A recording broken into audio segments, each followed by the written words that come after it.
Hey everyone and welcome to Avian Games. Just Jack today, bringing you another deck profile. Today, obviously, we're talking about Kozmo. Super excited to talk about it because I absolutely love this deck. Super good in the olden days and just really fun nowadays. You're definitely not going to win any regionals with this deck. At least I wouldn't assume so. I haven't seen this top in God knows how long. But it's super fun and the art is super cool. And now that e-tele is it too, it's even better than before. So let's just hop right into it. So the first one you're going to run is Kozmo Dark Eclipser. Not the best of the Kozmo cards, but it's a big beater and it has like a weird negate for traps. Its search effect isn't as good as the other ones. It doesn't special summon, but you get a good search that's lower, so you're probably going to get your Dark Destroyer off of it and put in your hand, so that's kind of cool, but we only play that at one. You don't need to play it any more than that. It'd kind of be a waste. Then there's 3 Dark Destroyer, best card in the deck, like by far. This is your bread and butter, can't be targeted, destroy 1 card on the field, or 1 monster on the field, and it's just the best. I mean, it's your 3,000 hitter, so 3 of need to run it. 2 Forerunner, you probably could run this at 1, but I like 2. It's another big 2,800, and you can get 1,000 life points on your standby phase if you still have it. It's kind of rare, but it comes up occasionally. I just like it. You don't have to run it at 2, but I'd say at least 1 is a good idea. Then 1 Dogfighter. This could be probably changed out as well. I like it just because it's another Kozmo to have for the ships. It's also a 6, so you can climb down and go from, if you really know your opponent's going to hit you for a turn, you can go to the 8, to the 7, to the 6, to the 5. So I like to, it gives me another option to go into another one if I know I have no other plays. And, you know, at the standby phase, you can get another one that's just like it as a token. So that's kind of cool, which can go into your extra deck, but I only like it at 1. You don't need it more than that. Then there's 2 Slip Rider. I used to run more. I used to run 3, but I like it at 2. It's one of your only spell and trap destruction, but it's still a pretty good. It's a really good card. 3 was too much for me, and I cut it out so I could put 2 Dark Lady. So that's all the ships. So next you got Dark Lady. She's your negate. She's really good. The only problem with her is that she's a 5, so you have to go up to her first, but that's fine. 3 would be a little too cloggy, and 2 I think is the good amount, and one just isn't enough. That negate's really good, and if you use Tin Can Effect, which most of you probably know what Tin Can Effect is, and you end up discarding her in that effect, you're going to be kind of bummed out that your only one is already engraved. So I like to run 2 to just have the option, but really good, nice negate. 1 Wicked Witch, I like her just because sometimes I get into a pickle and I'm like, oh, I want to keep that on board. So I pay the 1,000, let her go on board for a little bit, and she's a 1,900, so why not, right? Then 1 Soar Troopers. I like Soar Troopers at 1 just because I'm not really special summoning Kozmo monsters from the graveyard all that much. Most of those cards are already probably banished if I'm doing the right thing with the Cosmos. So I only need 1. It comes in it's definitely helpful in certain situations, so that's why I do it at 1. Then 2 Farm Girl. I love Farm Girl. I see a lot of people only running her at 1, and I think 2 is the better play. She enables the OTK really well if you kind of dealt with your opponent's stuff on their side, so you could really go in for the full game in 1 move with her by paying the 500 and adding the Kozmo from deck, and then going into another card on the battle phase. And if you have another card on the field, you can that's a ship. The combo would be, you know, you would attack with her and attack with whatever other ship you have on the board. Pay the 500, go into get Dark Destroyer, go into Dark Destroyer, destroy your other ship, and then Dark Destroyer can attack, and then whatever ship you go down that's lower can then attack again. So it's a pretty nice combo. I think 2 is the better thing to go for. Then 2 Strawman. I like Strawman a lot too because it gets stuff back from the banish zone, which you're doing a lot of banishing with all of these, so pretty helpful. Its effects are negated, but that's super cool when you special summon a ship, and then, you know, its effects are negated, but when it's destroyed, you still get the effect because it's off the field. So 2 of those, good. 3 is a little too many. And then 3 Tin Can. I mean, that's your searcher. It's getting you everything, so pretty obvious starter card. Then 3 Ash, basically one of the only hand traps we run. You could put anything here. Sometimes I like to run Honest, just because, you know, my opponent will think that they can just attack into something and I'll just ditch an Honest. But that's, you know me, I like from Tunes. I think ran Honest in either Tunes or something I showed a deck profile alpha. Maybe Evil Eye had it. I don't know what it was. But 3 Ash, I like it. It's the best hand trap right now, personally, in my opinion. Don't hate me for that. So that's all our monsters. So 3 Kozmo Town. I used to run 1 Terraforming, but just Kozmo Town's good. It's just not good enough to be 4 copies. 3's fine. I almost would say cut it down to 2. But its effect does come in handy if you're getting stuff from the Banish Zone.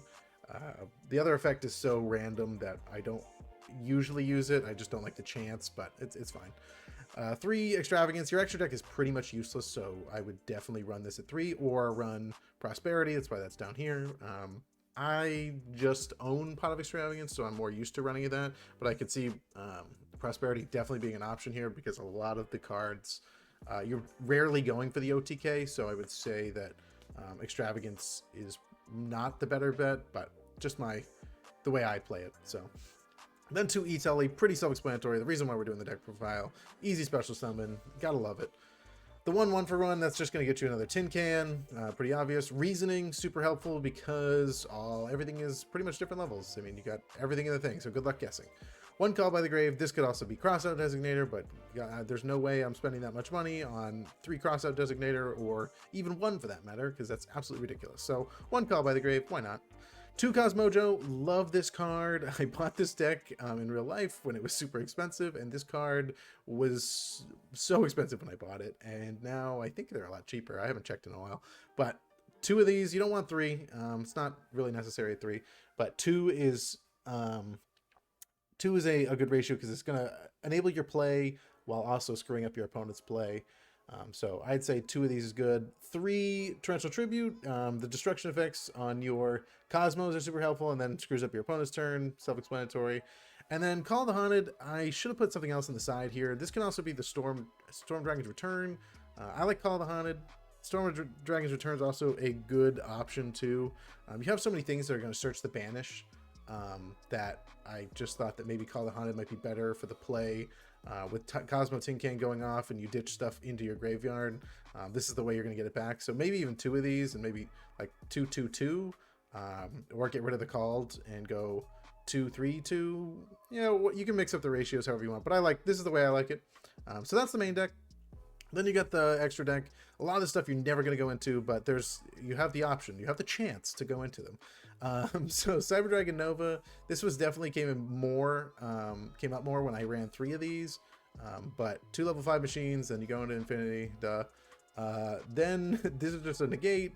Sure, you'll go into it off of if you do both your Dark Destroyers, but it's almost like silly to get rid of them because then you're not getting your whole main reason of the deck to like do their effects by just pitching them. So another level 8. This is for this combo. I don't know why that's like that, but this is for the combo if you think you can go for game, you got 2 Dark Destroyers, and you want to just hit for the mega bucks here. That these 3 cards are meant for that, so you can do that. The Red Eyes Flare, that's just for the Forerunners. Like, it could be anything. You really could put anything. I do like these 2. I would keep these. Actually, probably these 4 I'd keep for sure. You don't have a lot of spell trap removal other than your Slip Rider. Monster Destruction, just another nice one to have.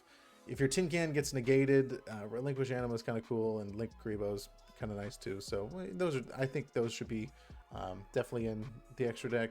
And then I put Zeroboros and Boral Sword. I mean, Boral Sword's great. This could be Access Code Talker if you really want to spend the money for it, but you're never really going to go into it. And Zeroboros, also a kind of cool one because there's so many banished stuff that this could actually be a real beater. So I think that's a decent extra deck. Like I said, I rarely go into it. When I go into it, it's like very specific occasions. But that's what I run. It's probably going to get banished most of the time anyway. And then the side, this is just more like this. Like these are only one.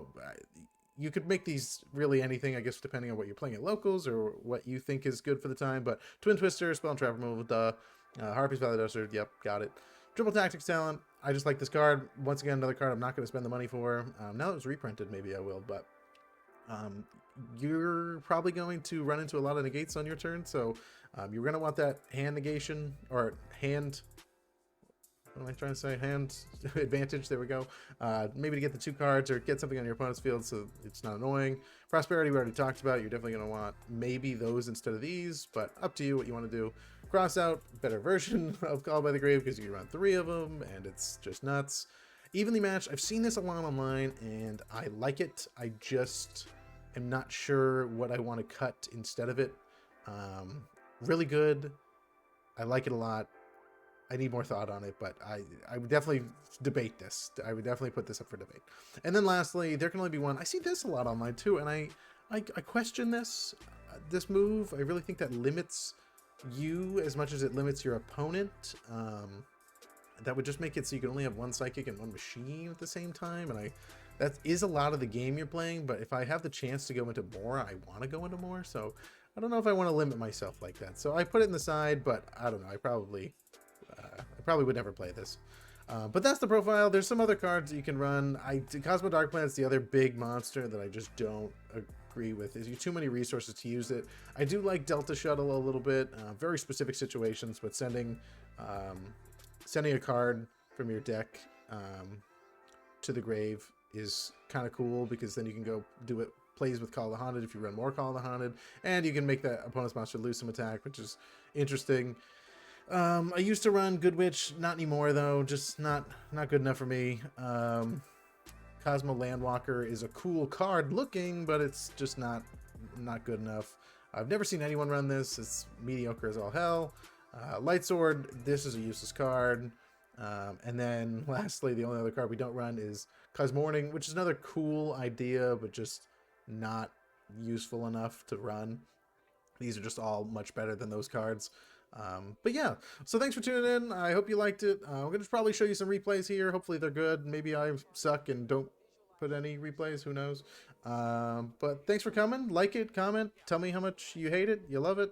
I'd appreciate it. And I'll catch you in the next one. People that I respected, saying, you know, I like your work or whatever that is, and visualize things coming to me that I wanted or whatever. Drive home and think, well, I do have these things. They're out there. I just don't have hold of them yet, but they're out there. So I wrote myself a check for $10 million for acting services rendered, and I gave myself 5 years, or 3 years maybe, and I dated it Thanksgiving 1995. Just before Thanksgiving 1995, I found out that I was going to $10 million.